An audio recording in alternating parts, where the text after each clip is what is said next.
ఓం నమో వెంకటేశయ్య. నా back side కనిపిస్తున్నటువంటి place వచ్చేసి తిరుమల కొండపై ఉన్నటువంటి సిఆర్ఓ ఆఫీస్ అండి. ఇక్కడ ఆఫ్లైన్లో రూ. 50 రూము, అదేవిధంగా రూ. 100 రూము, రూ. 1000 వరకు కూడా ఆఫ్లైన్లో రూమ్ అయితే ఇవ్వడం జరుగుతుందండి. ఎవరైతే ఆన్లైన్లో రూమ్ అన్నది బుకింగ్ చేసుకోవడం మర్చిపోయినా తెలియకపోయినా కూడా ఎటువంటి ఇబ్బంది పడకుండా నేరుగా తిరుమల కొండపైకి సిఆర్ఓ ఆఫీస్ దగ్గరికి వస్తే రూమ్ అన్నది మనం ఆఫ్లైన్లో తీసుకొచ్చండి. ఈ రూమ్ తీసుకోవాలంటే ముందుగా మన దగ్గర ఉన్నటువంటి ఆధార్ కార్డు, అదేవిధంగా మొబైల్ నెంబరు పట్టుకెళ్ళి ముందుగా అయితే రిజిస్ట్రేషన్ చేసుకోవాలండి. ఇలాగే రిజిస్ట్రేషన్ చేసుకున్న తర్వాత వితిన్ 2 అవర్స్ లోపు మన మొబైల్కి ఎస్ఎంఎస్ అయితే రావడం జరుగుతుందండి. ఈ ఎస్ఎంఎస్లో మనకి రూమ్ ఎక్కడ అలర్ట్ అయింది అనేటువంటి ఇన్ఫర్మేషన్ ఉంటుంది. ఆ ఎస్ఎంఎస్ వచ్చినటువంటి ప్లేస్కి మనం వెళ్ళి రూమ్ అయితే తీసుకోవాలండి.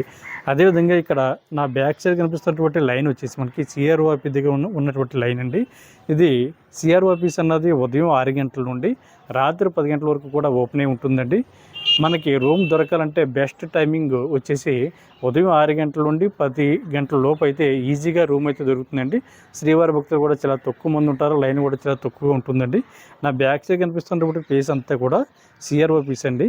అదేవిధంగా ఇక్కడ మరొకరికి కూడా రూమ్ అన్నది ఇవ్వడం జరుగుతుందండి. ఎవరైతే రికమెండేషన్ లెటర్ల ద్వారా వెళ్తున్నారో, అంటే సిఫార్సు లేఖ ద్వారా ఎమ్మెల్యే కానీ, ఎంపీ కానీ, టీడీడీ బోర్డు మెంబర్స్ కానీ ఇచ్చేటువంటి లేఖ ద్వారా వెళ్తున్నటువంటి శ్రీవారి భక్తులు కూడా అకామిడేషన్ అన్నది ఇక్కడే ఇవ్వడం జరుగుతుందండి. చూశారు కదా, నా పక్కన 2 లైన్లు అయితే కనిపిస్తున్నాయి కదండి.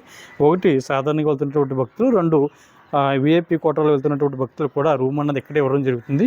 వాళ్ళకి ఫస్ట్ ఫ్లోర్లో రూమ్ అయితే ఇవ్వడం జరుగుతుందండి. చూడండి, ఇక్కడ 2 లైన్లు కనిపిస్తున్నాయి కదండి.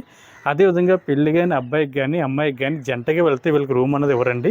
అదేవిధంగా 18 సంవత్సరాలు పైబడిన వారికి అందరికీ కూడా రూమ్ అయితే ఇవ్వడం జరుగుతుంది.